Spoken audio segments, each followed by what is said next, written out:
Hello guys, നമ്മളിന്ന് ചെയ്യാൻ പോകുന്നത് വീട്ടിൽ നമ്മളുണ്ടാക്കുന്ന എല്ലാ കറികൾക്കും ആഡ് ചെയ്യാൻ പറ്റുന്ന ഒരു ഗരം മസാല പൗഡർ എങ്ങനെ ഉണ്ടാക്കാം, എങ്ങനെ എളുപ്പത്തിൽ ഉണ്ടാക്കാം എന്നാണ് നമ്മൾ നോക്കാൻ പോകുന്നത്. ഈ ഗരം മസാല പൗഡർ ആഡ് ചെയ്യുന്നത് വഴി കറികൾക്കെല്ലാം നല്ലവണ്ണം രുചി കൂടുന്നതായിരിക്കും. ആദ്യം തന്നെ എടുക്കേണ്ടത് ഏലക്കായ കുറച്ചെണ്ണം എടുക്കുക. പിന്നെ നമുക്ക് വേണ്ടത് കറിയാമ്പൂവും നമ്മൾ ഏലക്കായ എന്തോരം എടുത്തോ അതേ അളവിൽ തന്നെ കറിയാമ്പൂവും എടുക്കണം. പിന്നെ വേണ്ടത് താക്കോലവും ഒരേ അളവിൽ തന്നെ എടുക്കുക. ഇനി അടുത്തത് വേണ്ടത് കറുകപ്പട്ടയും ഇതേ സെയിം അളവിൽ തന്നെ എടുക്കുക. അപ്പോൾ താക്കോലം, കറുകപ്പട്ട, ഏലക്കായ, കരയാമ്പൂ എന്നിവയെല്ലാം ഒരേ അളവിൽ എടുക്കുക. ഇനി അടുത്തത് വേണ്ടത് കുരുമുളക് കുറച്ച് കൂടുതൽ അളവിൽ നമുക്ക് എടുക്കാം.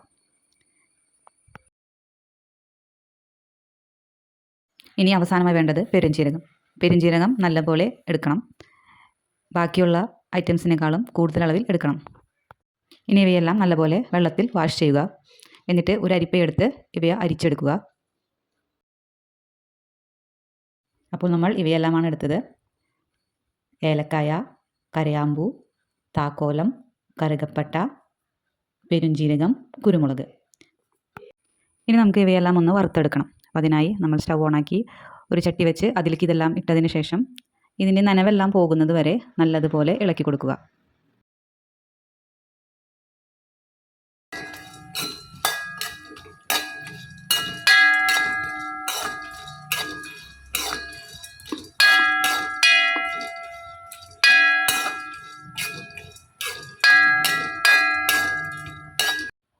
നനവെല്ലാം പോയി നല്ലതുപോലെ ഡ്രൈ ആയി കഴിഞ്ഞാൽ നമുക്ക് സ്റ്റൗ നിർത്തിയിട്ട് ഒന്ന് ഇളക്കി കൊടുക്കാം.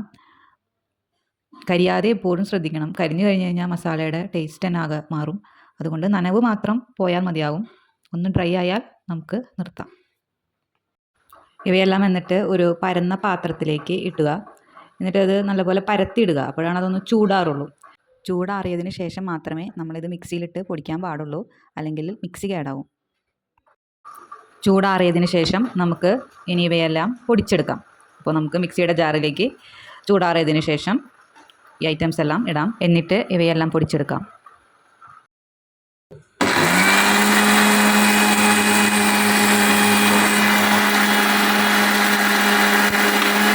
മിക്സി തുറക്കുമ്പോൾ നമുക്ക് കാണാം എല്ലാനും നല്ലതുപോലെ പൊടിഞ്ഞിട്ടുണ്ട്. നല്ല നൈസ് പൊടിയായിട്ട് കിട്ടിയിട്ടുണ്ടാവും. അപ്പോൾ ഇതാണ് നമ്മുടെ ഗരം മസാല പൗഡർ. ഈ ഗരം മസാല പൗഡർ നമുക്ക് ഏത് കറിയിലും ആഡ് ചെയ്യാവുന്നതാണ്. കറികളുടെ എല്ലാം രുചി കൂട്ടാൻ ഇത് വളരെ ഉപകാരപ്രദമാണ്. അപ്പോൾ എല്ലാവരും ഇതൊന്ന് ട്രൈ ചെയ്ത് നോക്കുക.